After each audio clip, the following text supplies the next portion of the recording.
Hi, I'm Skylar Carter, and you're watching Real Florida Magazine. Welcome back. Our guest today is Judge Chris Patterson, 14th Judicial Circuit. Thanks for being here today. Always happy to be here. Glad to have an opportunity to share what's going on in the judiciary and some of the legal system in Florida is going through and the evolutions that it goes through. Interestingly, our viewers, like everybody else, unless they become embroiled, unless they become engaged in that court proceeding, unless they have an opportunity to be charged or to be a defendant or to be the plaintiff in a court case, they don't get a chance, dubious honor, to be involved in that proceeding. And so we like the fact that you can come on and talk about things that many people don't have to deal with, except maybe reading a newspaper story that has to do with that. There is an education process. People who go to court are always very intimidated by the process. They may not understand fully what goes into presenting a case, or more importantly, what a judge has to consider legally and what a judge cannot consider legally in presenting certain cases. There are rules of procedure, there are rules of evidence. The legislature has promulgated certain laws that we must follow. And so it is not a free-for-all. And oftentimes you see a frustration on litigants not understanding that very issue, that you just can't say just what's on the top of your mind. Court is a different area. The court is a place that we hold all litigants with high respect, but that respect is also expected in return. I will tell you one of the wonderful developments, and let's share some good news in the legal process and the judiciary. We have been developing over the last 4 or 5 years what's called the e-portal. And it allows for the or electronic filing of documents. Many of the judges, I included, have gone paperless. I use a computer with the documents already filed with the clerk's office to review all the case files, and so gone are the days of taking home 50 and 60 files at night to be reviewing for the next day. You can do that on your laptop. But what we are beginning to see now is that the clerk's office around the state, and it's each clerk's determination to do this, mind you, but there has been a recent announcement by Pam Bondi, the Florida Attorney General, that paves the way for that e-portal, the electronic filing, to be available to those pro se. And we may get to a day where people can look up court records on their iPhones. And so the accessibility to court records, which are public documents unless placed under seal by a judge, is going to be enhanced greatly. Now, there are pitfalls. You don't want people misusing that information, but it is public record. And so we welcome that as we begin to see this electronic version of court files and then the citizens' access to that. Maybe because in large part due to that availability of information, it's not as accurate. But at one time, I heard the expression that the person who has himself as an attorney has a fool for a client. And I guess the attorney's way of saying leave the legal proceedings to someone who's qualified and versed in chapter and verse. But that's not always feasible, and the Florida Supreme Court has led the way with self-help forms and assistance to those litigants who cannot afford an attorney. Now, if you can't afford an attorney and you qualify in a criminal case, you are appointed one. But in civil cases, you don't have that right to appointment of counsel. And so, for example, in the family law arena, paternity, dissolutions, name changes, child support issues, the judiciary has moved a great deal of mountains, if you will, tradition, to try to get those self-help forms online. They are, in fact, available at the Florida State Court's website as we speak. And so those persons that can't afford a counsel have the equal access to courts. And that's what this is all about. Everybody has to have equal access to have due process in our system of justice. And you mentioned some people may be intimidated coming into that judicial system, but that judicial system was set up to protect that very person at the end of the day. It is the judiciary's role to make certain that the government doesn't necessarily outweigh what an individual's rights are. And so it is that judge's responsibility to make sure that all parties are treated fairly, whether they have an attorney or not, and that all parties are given an opportunity to be heard.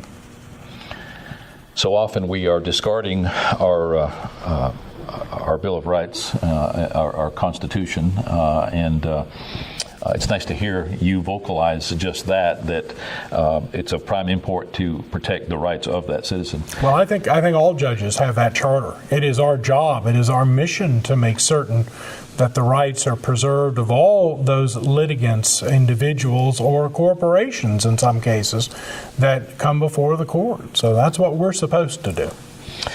You mentioned prior to starting the show that there was some new information or some new goings-on in the family law arena. Another initiative that the 14th Circuit, and again the circuit itself is Washington and Holmes County, but also includes Jackson, Calhoun, and Gulf counties, and of course Bay is the circuit seat for those 6 counties. We have found that family law cases have been lingering too long in the system, and we have looked for ways to speed them through. If cases are ready to be heard, whether with attorneys or without attorneys present, that we need to get those folks and their cases heard. And so we developed an initiative here in Washington and Holmes County, and it is now being used throughout the circuit, that we are case managing aggressively these cases. Now what that means is, what that means is a person may file a particular petition to have their marriage dissolved. They get service on the other party, and then the case sits there. We will pick that case up through our case managers, and you will see a judge within 60 days. Now, you may not be ready for a final hearing. You may be ordered to mediation. You may be ordered to complete a parenting class, which is required by statute. A whole host of issues that financial disclosures, if you will. You may be ordered to those things, but your case is being looked at by a judge within 60 days of the answer of the litigant. And so what that means is that no cases are falling through the cracks. And those cases that are ready to be heard at each 60-day interval, a judge can hear them on the spot if need be. We have seen that the backlog in Washington and Holmes County in 9 months has been virtually eliminated. We are pulling cases today that have been filed less than 60 days ago, and they are seeing a judge and at least know that their case is not just languishing on the vine somewhere. And so we are getting many cases resolved faster, to mediation faster, and to final hearing faster. That is now being rolled out in Bay County and around the circuit, and has been for about the last 6 weeks. And so, but the numbers here in Holmes and Washington County, as a result of the work of those folks in the case management, court administration sections, Carol Dunaway being primarily the author of that, has been a tremendous success, at least in these 2 counties. Indeed, good news. What's one of your bigger challenges as sitting as a circuit court judge? Time. We often find that the parties may suggest that they need 3 hours and their issues are so complex, we need a day. But you can't give them a day because we've got another 3-hour hearing right behind. It is time. We find that our schedule, at least on the circuit level, and I can't speak for other judges, but I can speak for Holmes and Washington County, and I publish my calendar to those litigants every week. And so they see where I am at any given moment during the week. It is time, and it is difficult to get enough time in the day.